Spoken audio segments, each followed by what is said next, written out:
You know, I usually make videos only about the movies and series that I liked. Yeah, it's kinda selfish, but sometimes you have to step out of your comfort zone, especially when your comfort zone was shattered by people who love making money on teenage books. Yes, I will make comparisons with the books. It's inevitable, sorry. But it's not gonna be like quote to quote from movies to books to series. If you want me to make a video like that, you can write down in the comments and I'll do it for you. But here we're gonna just talk in general about series, movies, and sometimes about the books. And something else. Rick Riordan is a very resourceful writer. The man wrote 5 cycles of novels and several separate books. Among his achievements are books reinterpretations of ancient Greek myth, Percy Jackson. Ancient Roman myth, this is a continuation of books about Percy Jackson called The Heroes of Olympus, as well as ancient Egyptian mythology called The Kane Chronicles. I honestly wish I had these books as a child and a teenager. Because I was very interested in mythology, even had interactive books that were produced in Ukraine. I would say that these books are suitable for those who like teenage literature and also books about Harry Potter. I'm talking about Percy Jackson, of course. Of course, it is not such a rich fantasy, but mythology and its elements add magic to the book's world, but somehow make everything that happens real. Hidden from ordinary people, similar Harry Potter style. The main character is a teenager, Percy Jackson, who learns that he is the son of the ancient Greek god of the seas and water element Poseidon. It turns out that everything that was said in the myth about gods, titans, monsters, and heroes is true, and he, Percy Jackson, is one of the many half-blood children of the gods. The action unfolds in modern America. Rick Riordan explains this by the fact that the gods of antiquity move around the planet centered on the Western world. If Greece was the center of the Western world 2000 years ago, today it is the United States. Thus, in Rick Riordan's books, the entrance to the underground kingdom of Hades moved to Los Angeles. Mount Olympus to the mystical 600th floor of the Empire State Building in New York, and the Sea of Monsters in which Odysseus himself swam to the territory of Bermuda Triangle. I'm wondering what the effect would be while reading the books about Percy Jackson and playing Assassin's Creed Odyssey simultaneously. Total immersion. I thought to myself when I was writing the script, but now I am replaying, I guess, the Assassin's Creed Odyssey and not the immersion, to be honest. It's not really compatible in that manner, I would say, yeah. But that's a good experience to know the topic from different sides. So suit yourself. My first introduction to Percy Jackson was through the movie Percy Jackson and the Lightning Thief. And then I was just delighted. Famous actors are in the main roles, a blockbuster with a lively plot and an interesting flow of the narration. Everything is harmonious and to the point. Well, I thought so at the time. We'll come back to this later. And so, last year in 2023, I wanted to read the books because I had just finished rereading Harry Potter and wanted something similar. And these books really fascinated me. They are bright, interesting, and addictive. The fight scenes are excitingly written. Everything you need for children's and adolescents literature. I don't particularly follow what is about to be released. I know it sounds strange from a person who makes videos about movies, but I just learned about the new and interesting things when they are released or when they are announced. Immediately after moving to Los Angeles, I saw billboards advertising the series about Percy Jackson. Because the books are cool, I wanted a good story unfolding on the screen, and the series to reveal the plot of 5 books seems like a good idea, especially when the announcement of the series about Harry Potter thundered recently, but everything happened not as expected. The first Percy Jackson movie was a pretty loud hit. The film grossed $226.4 million worldwide against a production budget of $95 million. Which is not bad at all. I don't remember if I watched it in the cinema, but I really liked the movie before reading the books. Of course, when Chris Columbus, the famous director of the 2 Harry Potter films, the first 2 Home Alone films, the producer of many famous fantasy films, while inviting equally famous actors, the movie itself attracts many viewers, both fans of the books and those who are not familiar with the universe of Percy Jackson. Let's start with the cast. I liked it and I still like it. It can be said that it's a very subjective opinion, and I would agree. For me, the images of book characters were mostly built on the basis of characters from the movie. Only if the images were radically different, then, of course, they were written in the imagination. It would be interesting to hear, but how did you perceive the images of the characters from the film and TV series? We can chat in the comments about that. Logan Lerman, in my opinion, well suited for the role of Percy Jackson, but there's a little problem with not getting into the character of the book Percy. Spoiler, just like serial Percy. He seems a little dumb. Yes, a person is quite skeptical about everything that happens, and in general, the characters in the film are much older than the characters in the books.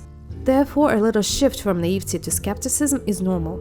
Logan is a good actor and plays the characters well. There are no questions here at all. Regarding the fact that the focus is slightly shifted from Percy to Annabeth and Grover, this is also normal, because they are also the main characters and the buddy/road movie genre cannot focus mainly on Percy and his feelings, unlike the book, which seems to point camera at the main character and follows him everywhere. Brandon T. Jackson as Grover Underwood. I don't have any special questions for him either. He's a much more outgoing and confident character than Grover in the books. And in the same way, he has a desire for female energy, let's say, emphasizing the nature of satires from myth and emphasizing the age of the characters in the movie itself. Here we definitely cannot say that they each have 12 human years of age. Yes, after reading the books, Alexandra Daddario will be a better Clarissa than Annabeth in my opinion, at least in the first movie. But at the same time, there was an impact on the character. I also like her as an actress, and in those work that I saw, she showed herself to be talented and professional. The problem with the movie is that it reimagines the course of events from the book. It changes the sequence and places emphasis differently. You know, I've rewatched movies and it's been a while since I read the main book series, and the movies now don't seem that bad. They're typical blockbusters, the same narrative type.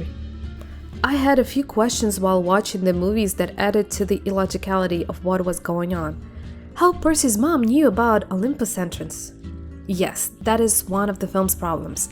The role of Percy's mother is increased, but not in the direction that was needed. She helped her son, but not in the way shown in the film or in the TV series. The TV series is a separate conversation altogether.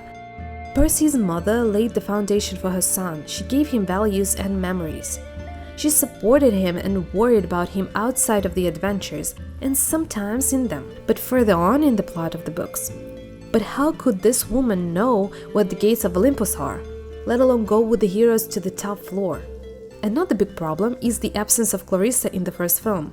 The first battle is where Annabeth really takes Clarissa's place, and here's it's not even about the battle, but about the fact that Annabeth absorbed the image of Clarissa. That is, she seems to play the role of two girls at once, and that's the huge problem of the first film, because they didn't think how important Clarissa was, and it tells me that the creators did not read books. In the second movie, they missed an important storyline of Grover looking for the god Pan. Lux Andromeda was a cruise ship, not a yacht. What about Hermes' disappearance tape? If that thing existed, why not tape the sarcophagus of Cronus? And other unanswered questions. I don't like the ending of the second movie at all. They just messed it all up. They lumped and devalued the Great Titan War. Everyone's feat was devalued, and theirs too. I won't give a spoiler, but those who read will understand. If they were really going to make a sequel, it was a completely dumb move.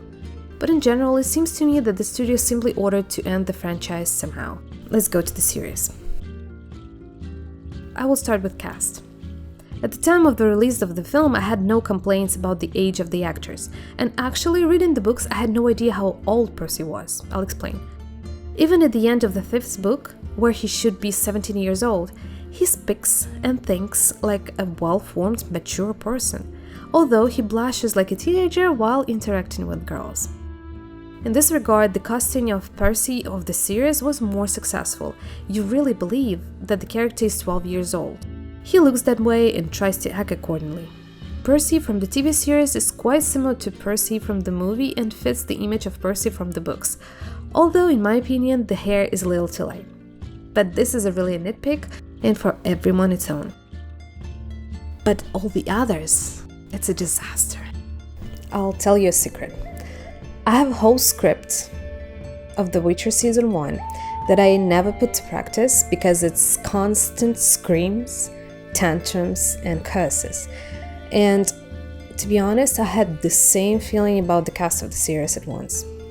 At the time of watching the second episode, I had no complaints about the cast of Grover and Percy. Because Grover is a satyr, a mythical, magical creature, he can even be green with red hair. It does not play a role at all. But Annabeth and her acting, and Clarissa, wasn't she too small for the stout girl, the daughter of Ares? And God forgive me, Luke? And what is that scar on his face? It can be done with a special liquid in a second. Well, it doesn't fit. Sorry, but Luke was a conventionally handsome guy with a pretty serious scar.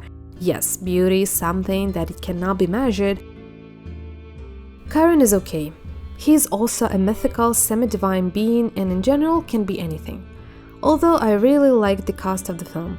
First, I like Pierce Brosnan since time he played James Bond.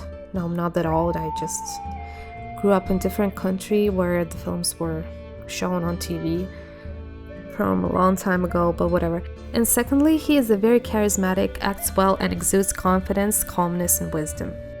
Dionysius, I'm sorry, but all the characters that this actor has played that I've seen are the same and equally annoying. Yes, Dionysius was also an abusive tyrant in the books and threatened Percy with contempt. But here it's just some kind of circus. Why? In this case, I vote for the feature film as well. Then we move on to the plot and the way it is presented. What I really didn't like about the movie. When I started rewatching it while reading the books, it was that a lot of the plot was lost there, twisted and distorted. But now, compared to the series, it was done quite qualitatively and for the sake of the speed of the narrative. In the series, it feels as if screenwriter is talking to the viewer as if to a dumb person. Well, sorry, but honestly, everything is said directly, just by a character who explains something to Percy just like that. In those cases when Percy himself guessed about it or somehow gradually came to it in the books. Why? This is such an idiocy. The magic and mystery are lost. The intrigue simply passes by. Was the script written by ChatGPT during the strike, so what? What kind of really bad fanfic is that? Then the scene with Percy's first battle in the camp. This was done quite well in the movie, looking back. In the book, it was cool and vividly described. In the series, it's just a disaster. I heard in some reviews of Harry Potter and the Prisoner of Azkaban that there is an inappropriate mix of genres. The horror, drama, to silly comedy. But what is this? I feel like my reviews lacked enough structure or narrative consistency, but what is it? Why is it here? I really dislike the series. The sales of the Percy Jackson books have increased, and that's a good thing because Rick Riordan writes well and to the point. I'm now already on the third book about the heroes of Olympus. This is a continuation of the series about Percy Jackson, but there are also some other main characters. And by the way, it is quite interestingly written. I recommend it. And by the way, also, the main characters there are representatives of completely different backgrounds and have interesting stories and fates. I'll be honest, I can't bring myself to watch the series to the end. I just can't. It's not good for my mental health. I'd better go back to reading Heroes of Olympus. And by the way, I'm almost done with it by the time I'm making this video finally. The only good thing about these series is the scenery. They really breathe ancient Greece and fit into the world of books better than in the feature films. But everything else, especially like the camera work, what is it? Creators, why do you not care at all? My recommendation to those who love these books is to boycott this product. It's not worth your money or more so your time.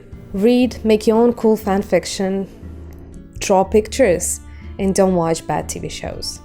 Watch only good movies that inspire you and complement fairy tale worlds in your imagination. You don't look tough enough to kill a minotaur. Hello? You drool when you sleep.